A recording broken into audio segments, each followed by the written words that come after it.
Your premier Ford dealership is located here in Cabarrus County, where more than 70 years in the business lends to an incredible experience for every customer, every time. Whether you're looking for the toughness of an F-150, the spirit of a Bronco, or the versatility of an Explorer, you'll find it all at Hughes Ford, your truck destination. Come experience the Hughes difference in Kannapolis, just a 10-minute drive from Charlotte Motor Speedway, or get started online at HughesFord.com.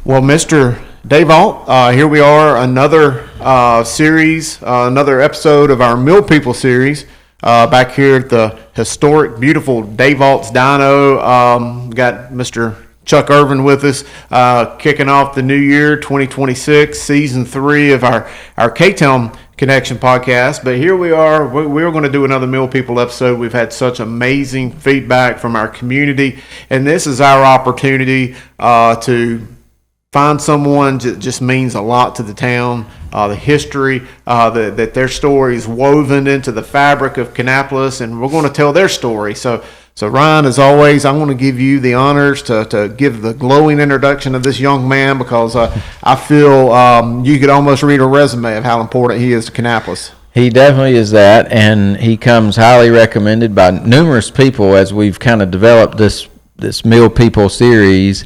And I got a message from one of my neighbors, Julia Offord, about suggesting that we have Mr. Dan Gray on our show, and I said absolutely.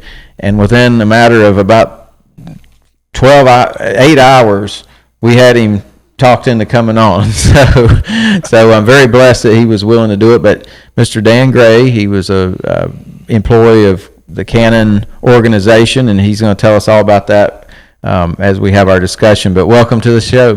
Thank you.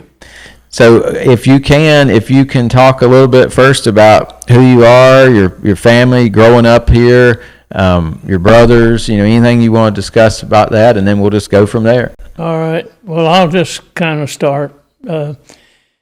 We moved to Kannapolis from Gaston County, North Belmont. It was a mill village. And my dad was a minister and pastored a church at Maple Avenue at that time. I don't know what's in there now, but it's quite different. And so I was 10 years old when we moved to Kannapolis and went to Jackson Park School. And my mother always wanted somebody else around other than just the family. She liked to have people, in the house with her. And so she often talked about living out in the country or somewhere. And so anyway, they found a house up on East 21st Street. And it was dirt road, unpaved. And of all places, I thought my mother, and it had an outhouse. And we moved out of a house over on Venus Drive, and it was diagonally across from the ball field, old Jackson Park School. And I loved that because I'd go out and play ball, anytime anybody had a game going. And I just hated, but I finished 8th grade there, and I was determined that I was not going to go to Landis to high school. Fred Steen lived on 20th Street, and that's right. Some of those people up there went to Landis. Mm-hmm. And I'm sure that's where Fred probably met his wife. And another great guy. Yes. And so anyway, we moved up on East 21st Street, and there was nobody to play with. And if you wanted to get into some kind of game, you had to go over to Blackwelder Park and find somebody, tracks. Yeah, that would want to play ball. So anyway, I was determined I was going to go to Kannapolis City Schools, and so I was in the last class of J.W. Buchanan High. Now Ken Argo and Joe Lambert and a lot of those guys went their senior year to J.W. Buchanan High, but the new school, A.L. Brown, was open in time for commencement, and so they were the first class to graduate from A.L. Brown. We were the last class to graduate from Canada. So that was 51? 1951. How about that? So I was proud of that. And so those were good days. And so anyway, you know, the Widenhouse family that lived right across from the Methodist Church in Jackson Park. Buford Widenhouse was a young, not as old as his brother Jim. You know, it was in the car business. But Buford, I used to play basketball with him some. I never was a ball player like he was, but, you know, he played basketball, and he went to Appalachian. And he told me you could go to Appalachian cheaper than anywhere you could go, you know, and have to pay for it. And that was true in that day. When I graduated, after we were on the not the semester system, but the quarter system. And when I finished in 1955, it was like $150 a quarter, and you got 10 meal books each quarter, and the guys couldn't make it on. They'd tear the coupon out of the little booklet. It was worth about, I guess, $65 or something, and you had $10 worth of laundry in that too, and so anyway, the guys would buy meal books from the girls because they would sell their meal books. They didn't use them all, so they would sell them for like $3 and a half.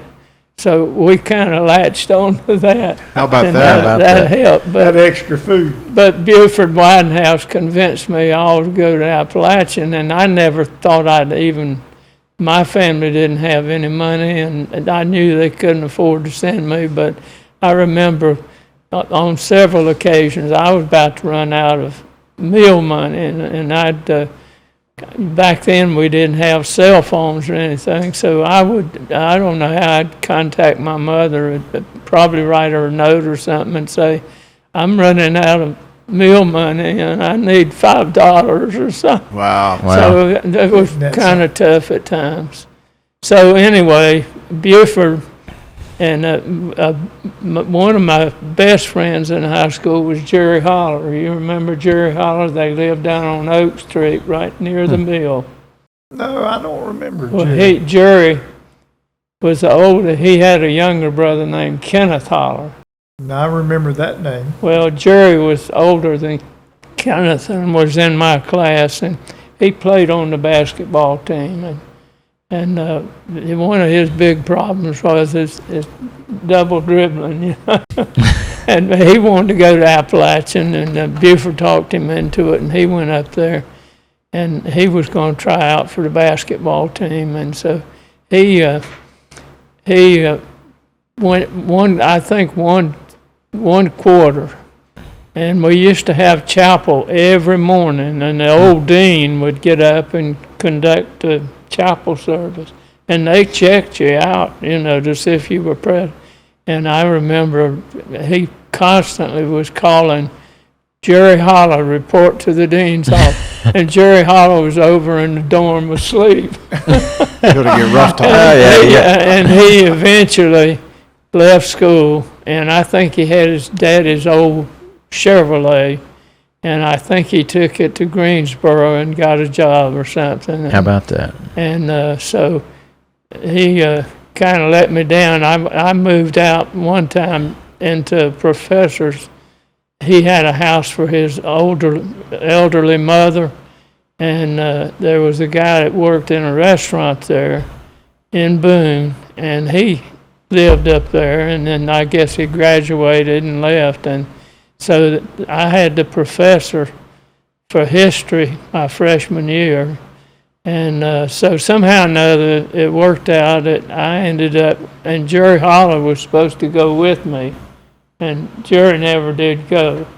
And so I went up there, and you had to go up by the hotel there in Boone, up that big hill, and you know how you'd have snow, and it was probably about 2 blocks or more up behind the hotel, up that steep hill. And so anyway, that was some Wow. experience. Wow. So what did you graduate with from App? What degree? I graduated with a double major, and my mother thought I could be a doctor, and I wasn't smart enough to be a doctor, and didn't have the money, couldn't even go to Appalachian hardly. And so I said, well, I'm going to sign up as a special student. And that really got me in trouble. But I was trying to please my mother. So I took these courses like physics and trigonometry and a lot of hard courses, and I struggled all the way through all of them. But I finally got through. Great. And after that, you remember Kenny Overcash, I know. Oh, yeah. Kenny Overcash, I didn't realize it at the time. I went down to do my practice teaching at Winecoff. The old Winecoff High School, was separate from the elementary school. And he was my practice teacher. And it's a good thing he gave me straight A's. And if I hadn't gotten, and that was like 15 hours, for the Pretty big semester. credit. Yeah. Or a quarter, whatever it was. And so that helped me a whole lot grade-wise to Right. graduate. Otherwise, I'd had problems. Wow. But Kenny, he told me one time later that was his first year of teaching, and he was surprised that Mr. Hart would have put him over a student like me coming in to... And- Well, that's enough about all of that, I No, guess. But that's- I will say this: I came back there, and Mr. Hart was a real nice man and good principal. And I came back the next year and taught chemistry, which I didn't know anything about, and I had some of these chemicals in the closet, and I wouldn't dare touch them, and. So I taught chemistry and civics, and that Wow. kind of thing. And so That's a pretty big It is. difference between Yeah. those two. That's it's like night and day difference. Wow. But after that 1 year of teaching full time, I decided that I'd just volunteer for the draft. I didn't want to continue on teaching in the high school, so I volunteered for the draft, and fortunately it was like 1956, and I went to Fort Jackson at the hottest time of the year in June, and I was down there for 8 weeks, and later years they talked about if your temperature was high and the humidity high, they would curtail training some, but they never did that for us. Wow. And we would go over to the dispensary to get shots, and we'd take off our field jackets and lay them down on the ground and go in and get our shots. And then we'd come back out, and the sergeant would take us out under some pine trees over there somewhere. And that was in June. Man. And so That had to be brutal. after 8 weeks of basic, I went to administrative course, and a chaplain on the campus called three of us in the same group, and asked us if we would be interested in being chaplain's assistants. And he didn't mean in Fort Jackson, he meant wherever you might be sent. And I said yes, I'd be glad to do that. And one of my friends did it, but the other one ended up being a company clerk, and he probably had the best deal of all. But anyway, I was pretty happy with I had a Baptist chaplain when I first went. I was in Fulda, up along the Czech border, and it was a battalion, big tank battalion group. But I didn't have to go out and do guard duty because I was a chaplain's assistant, and we didn't go out into the field like most of the troops had to do. And so we also had headquarters for the 14th Armored Cavalry Regiment was located there, as well as the 1st Battalion. And so there was a 2nd Battalion down at Bad Kissingen in Germany, and there was a 3rd Battalion at Bad Herzfeld, which was, both of them I think would have been about 30 miles away. I never went to Bad Kissingen, so I don't really know. They had a chaplain down there, but we had a Catholic chaplain in our chapel and a Protestant chaplain. Well, after I'd been there for a while, the Protestant chaplain, he had a couple children, but his wife she was going to have another baby, and they felt like it would be good to move her somewhere near like Frankfurt, where she could have access to better hospital care. And so then this captain, I guess he was captain, and probably lieutenant, Thomas Asuma from Ashtabula, Ohio, came in there, and he was a good Lutheran politician. He'd go down and drink coffee with the commanding officer and all that stuff. And so he decided that they ought to have a chaplain up at 3rd Battalion, because 2nd Battalion had one, and then we had two, the Catholic and Protestant and Fulda. So he decided that, we ought to have a chaplain up there. So he had me transferred up to Bad Herzfeld, and he never transferred, and they didn't even know me up there, and I couldn't get a promotion for anything. I ended up coming out like a maybe PFC, might have been still PVT. Wow. But, Chris was in the military. I was in the Army. When did you leave the service, and what brought you, or what time frame did you make it back here to Kannapolis? I got out at 5 o'clock my last day, like June the 5th or 6th of 1958. Mm-hmm. And my wife and I got married in August of 58. How about that? And then you told me you went to Evans Business College at some point. Yeah, I must. Well, when I talked to, I need to tell you this. I think Ms. Cannon had gone to California. They had a daughter out there that lived right. You look right over the Pacific Ocean where they lived up high, And Mr. Cannon and I were going on this trip to Alaska, and there were some other people, maybe 6 other people total, like Harry Cannon and his wife, and maybe A.W. Kelly and his wife, and I think there were probably about a total of 8. And so they flew out there to California, I guess California. And Mr. Cannon never flew much, and I think that was because he, Ms. Cannon, they lost a son in Right. World War II, and I think that was probably one of the reasons that he didn't. And he was a pilot. rode the train, and later after, and I'll get to this in a minute. I'm talking too much. No, it's fine.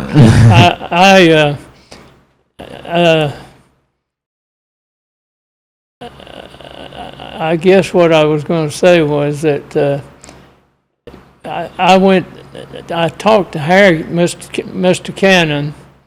I was just teaching school down in Concord. I went to thinking Mr. Hartzell, who was at Woodrow Wilson.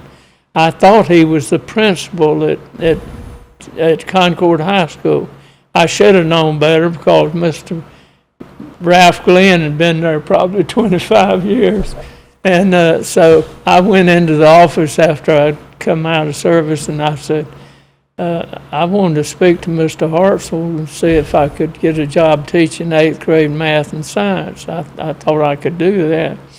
And Mr. Glenn, she went in and called Mr. Glenn, and Mr. Glenn said, I need an 8th grade math and science teacher. And he said, Mr. Hartzell is, this was before they consolidated all the schools. And so this was Concord City Schools. And there was a little annex near Cultural Web School down there. And so that's where Mr. Hartzell's office was. So he sent me over to talk to Mr. Hartzell, and my brother, Earl, went 2 years after we moved on to East 21st Street. Earl went to Woodrow Wilson because it was closer, and so he... Everybody loved Mr. Hartzell. I remember them back in the days when he worked some with the YMCA, and they would come out to Jackson Park and bring ice cream and stuff, and he and Rankin Baker's wife and some of those people would come, and we would play ball and all that sort of stuff, and then they would have ice cream or something for everybody. And so I knew Mr. Hartzell. I don't know that he did that more than a year or two. And so anyway, I went over to his office, and he hired me. And what I don't know is whether Ralph Glenn called him and said, I need a 8th grade math and science teacher. He may or he may not have. I just don't know. And so anyway, I taught there 3 years. And while I was teaching 8th grade, my wife was a registered nurse, and she was at Cabarrus Hospital. And we had rented a little apartment on Douglas Avenue, and it was convenient, and I had my dad's house up here, and we stayed there not a year on East 21st Street, but for a short period of time, and then we got that little apartment down in Concord, and it was more convenient. And so I didn't have any income. In summer, you got paid 9 months a year, for teaching, and that was it. And so anyway, it turned out, I don't know really who suggested my wife be the person that would go to Blowing Rock in the summer. Mr. Cannon would take Miss Cannon up there, like I guess maybe June, and maybe she'd stay to August, and he'd come up maybe Friday evening late or something like that, and maybe come back Sunday afternoon or Monday morning or something. And so I just kind of hung around, and I'd go check the mail and go to the store and things like that.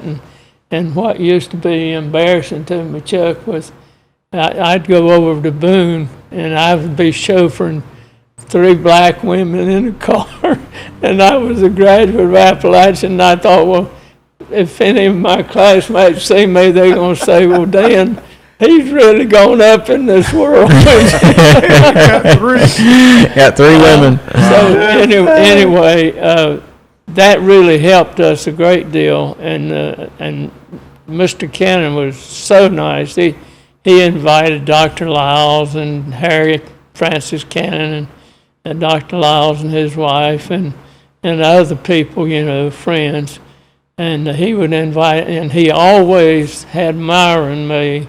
She would work during the day hours, and Ruby St. John and this other nurse were full-time nurses in Concord. And the other nurse didn't particularly want to go to Blowing Rock, so that's how Myra ended up going. And so anyway, we had to pay for renting the apartment, but I wouldn't have had any income. My wife would have had a little bit more than, I guess they made $130 a month or something like that, probably. Maybe a little bit more than that. And you were at zero for the summer. Wow. So anyway, after I came out, before I was discharged from service, the 3rd Armored Cavalry Regiment was moving all of their equipment and their personnel they were down near Nuremberg. And I never thought there was any place that could be as cold as Boone. But we were up, they took, if you had, I had like 110 days left that I would have had in Germany. If you had 90 days left, they discharged them at port. And then the rest of us went to Fort Meade, Maryland, and we had to pull KP, and over in Germany we paid $10 a month or something like that for German KPs. And so anyway, you know, I'm about to lose my train of thought.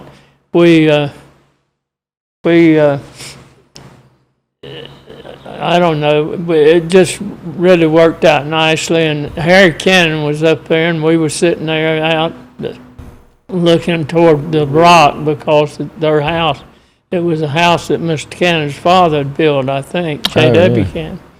And so Mr. Cannon used it, and I'm sure Ms. Hayes later used it some and probably bought it.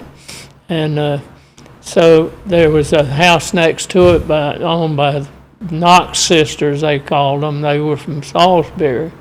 And they were up there part of the time, but I don't know much about, you know, how they did. But anyway, that was, Mr. Cannon just treated us so nicely. I mean, he'd have us in to eat with whoever the guests were, and we'd sit at the table and eat with them. So is that how you got hired by him and got away from the school? I talked, Harry Cannon and I were sitting out there, you know, kind of looking out toward the rock in that little, like a gazebo or something. And I asked him, I said, is there any chance I could get a job going to work for the mill? And he said, you know, he was in education before he went in the military, and when he came back, Mr. Cannon hired him to work with what was personnel department, putting returning servicemen into jobs, you know, so they would have jobs. And so I think he knew that I shouldn't be leaving my job as a teacher in the middle of the year. So he said, if you still have some interest, come see me next March. Well, next March came, and this was like in the summer, and next March came, and I went to see him, and I think Elmer Spence is one that put me out in packing and shipping department for about 2 years, and I was out there, and you know, I didn't do much of anything except just try to observe, and I might have done a little work, but not a whole lot.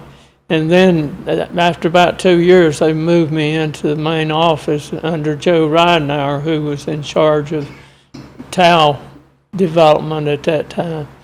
And one day, I don't know, Mr. Cannon called me down there, and they were thinking about opening this old mill that was down in Concord, and he was going to bring some of his equipment that had been fully depreciated, but he wasn't thinking much about the depreciated equipment. And then I think later on he found out that had been fully depreciated, so that wasn't going to work out. But he wanted me to keep a set of books. And he said, Lou Jenkins, you know, could help me set up some books, and Tom Haywood kept a lot of books, and he could help me with it. And he said, do you want the job? And I said, yes, sir. And he wanted me to go down there and see what was brought in and check, you know, on equipment and that sort of thing. But it never did mature because it had been fully depreciated, so they never were able to open it up. Gotcha.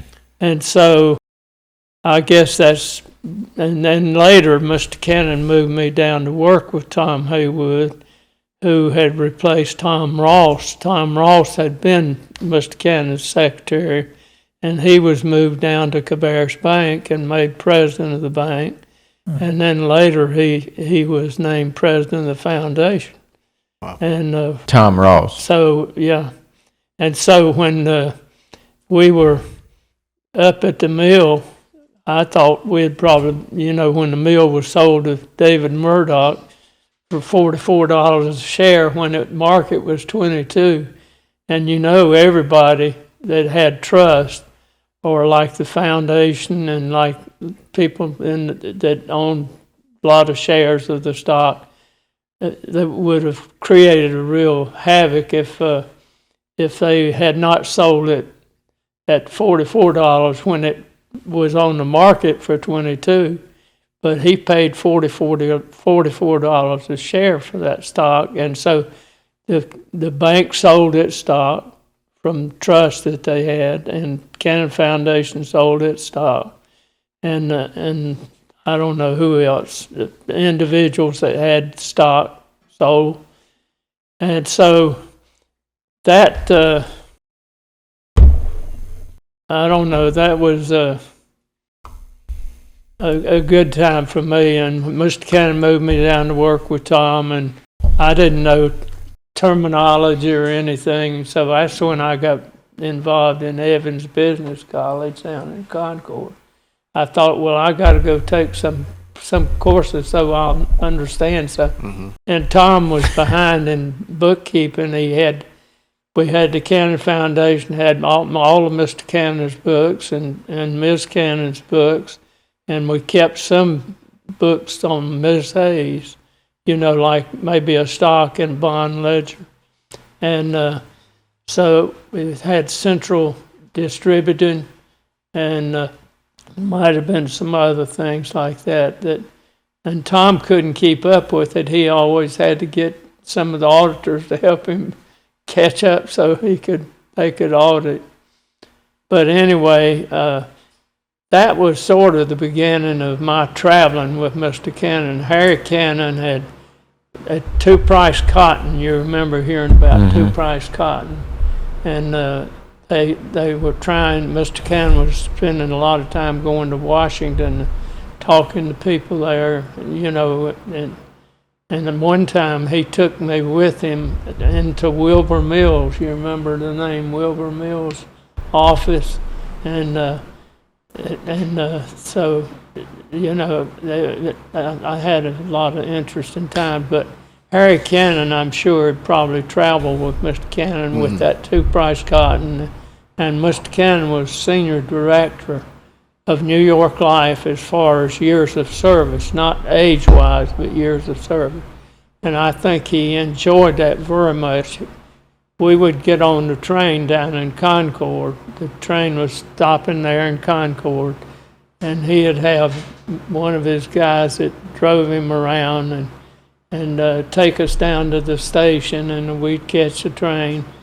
And that first night on the train, now Mr. Cannon had done this for 40 years, I guess, and he wasn't flying, then. And so he would read some, and then I was on the berth just above him, and he would, the train would be rocking, and he'd start snoring, and I couldn't sleep that first night. But we would get off at Pennsylvania Station about 8 o'clock in the morning. And early on, we used to eat on the train, in the dining car. But later that changed, and we started eating in Pennsylvania Station and then going up to Cannon Mills Sales Agency, which was right across from Radio City Music Hall. Wow. 1271 Avenue of the Americas. And what a premier location. Yeah, and he always would want to go talk to Percy Hunt, who was the credit manager for Cannon Mills Inc. And so he would go talk to Percy, and then he would go to his New York Life meeting about 10 o'clock. Well, I knew some of the guys that had come down here, to visit at the mill, but I didn't feel like I could sit and take their time, and I'd get out and walk around. And one time, the Radio City Music Hall, they I'm sure had shows during the day as well as at night. And I went over one time and sat in on one of those shows. Wow, So that's awesome. Mr. Cannon would get back from his meeting maybe 2 or 3 o'clock or sometime like that, and then we would go down and get on the train about 5 o'clock to come back. Wow. And so I slept pretty good coming back. I was so worn out. So that is just an incredible example. Mr. Cannon wanted you to go to on that trip with him. Yeah. And just it showed his trust in you to go on that trip and be a part of what that's pretty special to be able to say that. Not many people can say that. I want to tell you this because I don't want to forget it. Most of the time we came back, we didn't spend the night in the hotel, but for some reason, I don't remember exactly why. But Mr. Cannon and Mr. J.C. Penney were good friends. Their spouses as well. And, when they opened that J.C. Penney store down on West Avenue, my understanding is that Mr. Penney came down for that opening. That's right. And Mr. Cannon would buy his suits from J.C. Penney. How about that? But we were walking down the street after we'd spent the night in a hotel, and he said, Dan, let's stop in and see if Mr. Penney's in. Wow. That was just, we did. So we go up, he knew what floor it was. I don't seem like it might have been the 6th floor of that building. And the lady sitting out at the desk didn't really know Mr. Cannon, but she went back and got Mr. Penney's personal secretary, and she knew Mr. Cannon well. And what I wanted to say to you was, a lot of bosses would say, Dan, you sit out here and wait for me. And Mr. Cannon said to me, come on, Dan, let's go back here and talk to Mr. Penney. And while we were in Europe, he told me that Mr. Penney had written him a letter, or he had gotten a letter from Mr. Penney about I think it was his 90th birthday. And he told me, he said, Dan, we want to be sure we send him a wire and congratulate him. And he had told Mr. Penney that, we would be out of the country. And so I would see Mr. Cannon's mail. He would be up and probably go through all of it, and the gate guard out there at the back, that side door near the Y, would come in and bring his briefcase and bring it in to me. And I looked through it, and if it's something that I thought he needed to know about right away, and we worked on Saturday several hours, and so I sometimes have to hold it over to Saturday. But anyway, Mr. Penney, I saw a letter that Mr. Penney had written to Mr. Cannon, and he said, I think we've known each other long enough for you to call me JC and me to call you Charles. And so we're in Mr. Penney's office now, and I know that background. See, we're in his office, seated on a big sofa, and Mr. Penney's sitting over there, and Mr. Cannon said, how is your eyesight? He was having problems with his eyes, I guess. And he said, my eyesight, and this really had a lot of depth. It meant a lot to me. He said, my eyesight is not good, but my vision is better. Wow. And Yes. that really Wow. said something. Mm-hmm. And that's exactly what he said. Wow. And I never will forget that, I don't think. No. And but Mr. Cannon would forget and call him Mr. Penney. And he said, JC. Wow. And, he'd kind of slip up and do it again. That's couple incredible. times, That is an That's incredible powerful. story. Yeah. I didn't mean to. No, that's great. Yeah. But anyway, That- on my travels with him, after about 65, when he moved me back there with Tom Haywood, and I started traveling with him instead of Harry Cannon going up there to New York, and the two-price cotton thing had been kind of resolved pretty much so. And so I started traveling with him up there, and it was a great experience for me. And Did you take, he was always good to me. Did you take Tom's place at the foundation? No, I worked with Tom till he passed away, but I was the first day after the bank was sold. It was sold to a bank in Wilkesboro to start with. Yeah, maybe. And later it might have been First Union and then Wells Fargo or something. But anyway, I worked with Tom, and we didn't have but 3 or 4 people, and I finally got somebody to help me with the bookkeeping. Right. I used to have to do all the bookkeeping myself. And then, we'd have to make visits to the people seeking a grant and that kind of thing. And so they invited Tom Grady and Bill Fisher, and Bill passed away, as you know, and me as directors emeritus. And they had all of their board there and some of their outside advisors on financing were there. And so Tom Grady spoke up and he said, Bill Cannon Jr. is the president now. He said, would you have all the people that were working here now come in? And I remember Bill Fisher thought one time when I had somebody helping keep the books and a secretary, that I was overstaffed.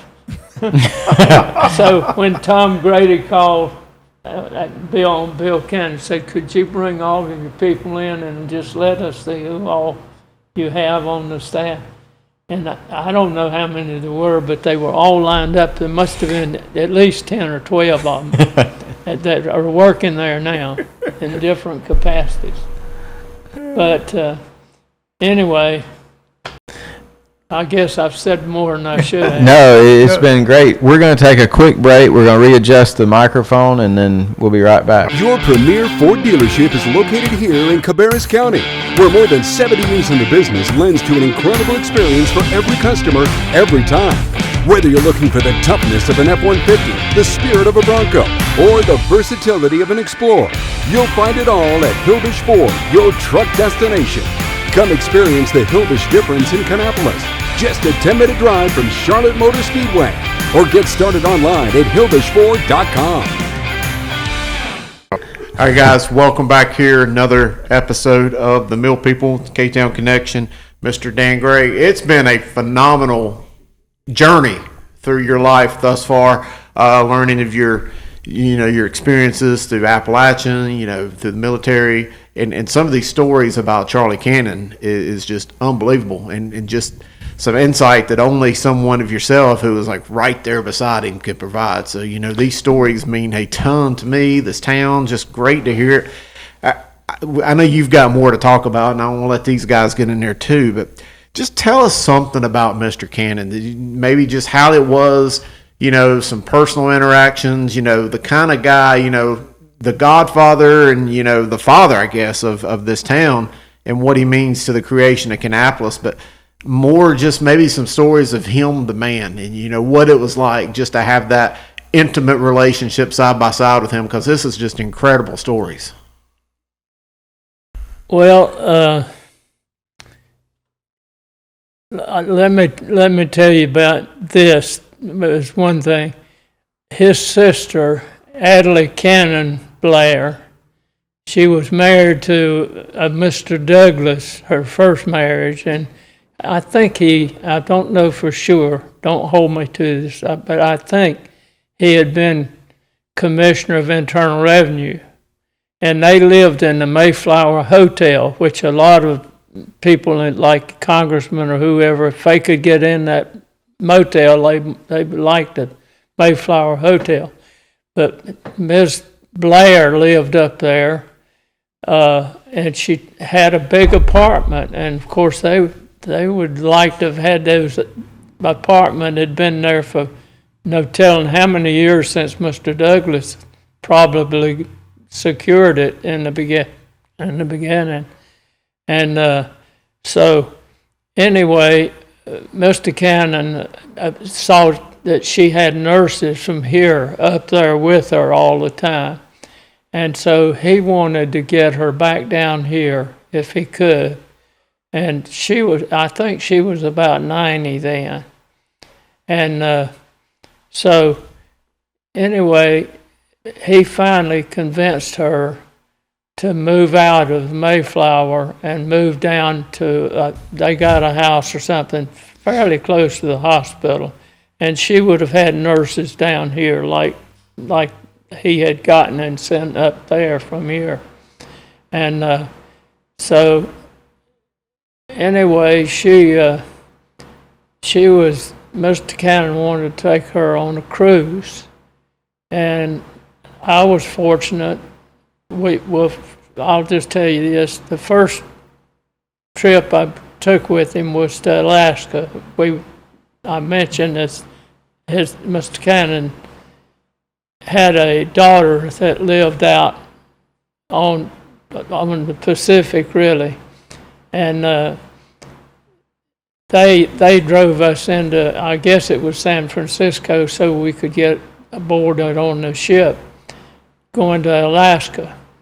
And so that was quite an experience. That was the first trip I remember, and there were probably about 8 people maybe on that part of the time, not all of the time. And so anyway, that was one of the first trips. And then the great trip I had with him was one to Europe on the Queen Elizabeth II. And as I mentioned, the Rhine, I think I couldn't believe when I heard several years ago that Queen Elizabeth II had been retired after 50 years. And when we were on that ship, they said that was the first year of service. Wow. And they could tell you exactly where they were in the ocean and that sort of thing. And we went on that trip, and we were gone 6 weeks. And Mr. Cannon wanted to get this guy who had driven William Cannon, and I don't know, I assume several of William's daughters. I don't know what ages they would have been. And this guy was a German, and he took some, and I think maybe Jimmy Whitley. You remember that name, mm-hmm. Jimmy Whitley? Jimmy Whitley might have introduced his father-in-law to that guy who was a German, and he had an old Mercedes, but he kept it spick and span. And he told Mr. Cannon, said, when we get to Rome, Mr. Cannon, don't have me drive in Rome. He said, in Rome they drive like ants coming into the thing. They just working their way through and blowing their horn and driving through you. And so he didn't want to drive there, so he didn't in that case. But he took 3 weeks of vacation time and met us somewhere in Germany. And we went to one of the things that I saw, and I never thought I'd see it but one time, was Oberammergau, the Passion play. Mm-hmm. It's done in German, but they give you a manuscript to follow in English if you want to. And they most of them are all people from that area of Oberammergau. And so we went to that play, and it started about 8:30, I think, in the morning. And about 11 o'clock they cut off, and Mr. Cannon had a lady in New York in the office up there make reservations, and he had changed that for some reason and delayed it. And we ended up staying in this German home, and they didn't speak English. And Mr. Cannon told the lady that he'd like a fried egg, and he had her hold up a frying pan and an egg. Let her know that's what he'd like to have. And so I think I think all eight of us stayed in that German home, and there were several other people from another party, so could have been maybe 11. And I was going to be Mr. Clean, and I was going to go down and get in the shower. And I went down and got in the shower, and it was ice cold water. He wasn't going to heat any water for us. And the only place we had to sit was on the bed. And I slept in the bed with Mr. Cannon. Probably not many people did. Yeah, no kidding. But that's the only place I had to sleep. And then we sat down, at the table to eat. And after the play stopped off at 11 o'clock, we went back to about maybe 2 or something. And I think it lasted about 5. And as I said, I never thought I'd go to the Passion Play more than that one time. And later, my daughter, I think this was in 1984. Do you remember the Bill Penix? Do you Bill Penix. Bill Penix. Oh, yes. His daddy was a Baptist preacher and retired, and his mother got up these tours, and they would get these tours to go different places, and she got one, and Myra and I had stayed in this hotel, and I would have given anything if Mr. Cannon would have been in that hotel, but he probably liked being in that German home. And so anyway, we went to this little hotel, and it was nice, and Myra and I were in this room directly across in front of the Catholic chapel, church, and you could hear the bells ringing and all that sort of thing. And so in 1984, my daughter Lori she said, I want to go on the trip and go to Amagaw and see the Passion Play. So we took her, and she ended up, and nobody, you weren't assigned a room or anything, or you didn't have a key to a room.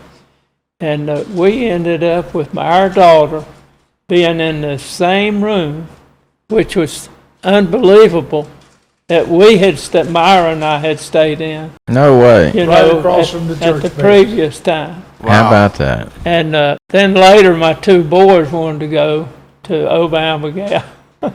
And they said, well, you sent our sister, so they ought to go. Wow. So they ended up going. So I guess we overall had 3 or 4. That's great. That is great. Well, before I forget this, I just texted Bill Cannon and told him that we were interviewing you on our show, and he said that that's great, and he's looking forward to watching it, and said to tell you hello. So I told him you were telling a lot of great stories about his grandfather. So that's going to be special for him to be able to see this and enjoy the stories. One thing I was going to tell you is that several months ago, I was blessed to be contacted by Sherry Dendy, who used to work at the mill with Henry Land. And Henry Land had passed away, of course. That's what I had heard, that Henry had passed. Wade Louder told me that. Yep. And I didn't know about it. And she asked, she was going to have a sale. She was executor of his affairs for his family, and she's putting together a sale at his house and wanted to know if I would be interested in coming over and looking at some things that was Kannapolis related, and I said yes. So one of the things that I found in all that stuff he had, this is a notebook of every news article that was produced in the Charlotte paper, Independent, Salisbury Post, of when Mr. Murdoch started to buy the mill and all the way through the sale where he sold it to Fieldcrest.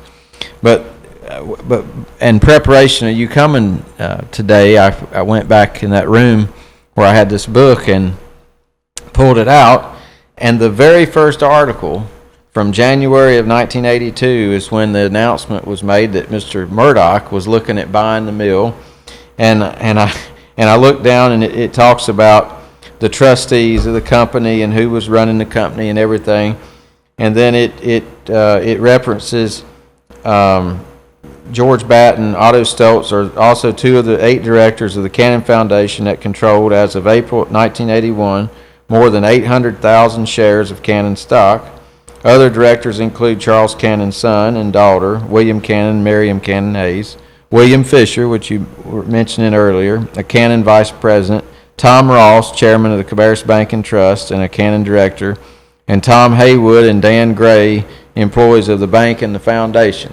So you're in the first article in this notebook, but this is a very good summary of the financial statement of Cannon when Mr. Murdoch started his acquisition, and it says here that not only is Cannon profitable, it reported net income of $23 million in the first 9 months of last year, but the company had $63.6 million in cash or marketable securities at the beginning of October, and no debt.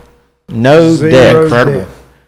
I mean, that is an incredible statement of what this company did, and you know, through all the philanthropic things that family did for this city, in particular this city, and running that big of a company, you had zero debt. I mean, that's incredible. That's incredible. And so I just figured you would enjoy that. Enjoy seeing it. But this is an awesome notebook that Henry had put together through the years. I mean, every single article. That's great. And I have Henry's ledgers or his cheat sheets that he carried in his pocket, showing all the prices Index of cotton cards. and all this stuff's typed out, and how many employees in every department, every mill, the average wage, everything. wage. I mean, it's incredible. Yeah. And Wade Louder and his wife have moved into Taylor Glen, and Wade told me, well, he was talking about Henry first of all. And I wanted to say this: he worked with Henry when they were in the auditing department before Wade was transferred down to Cabarrus Hospital to work.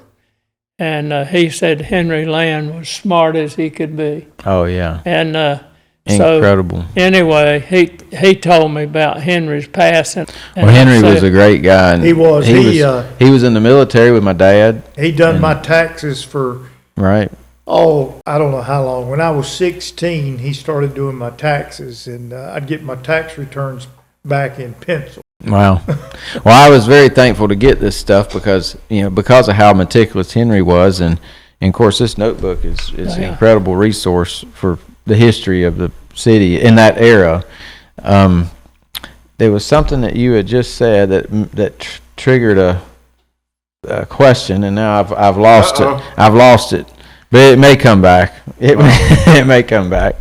Well, Dr. Dave, any final thoughts that you want to get with Mr. Gray? Because this is. Do you still have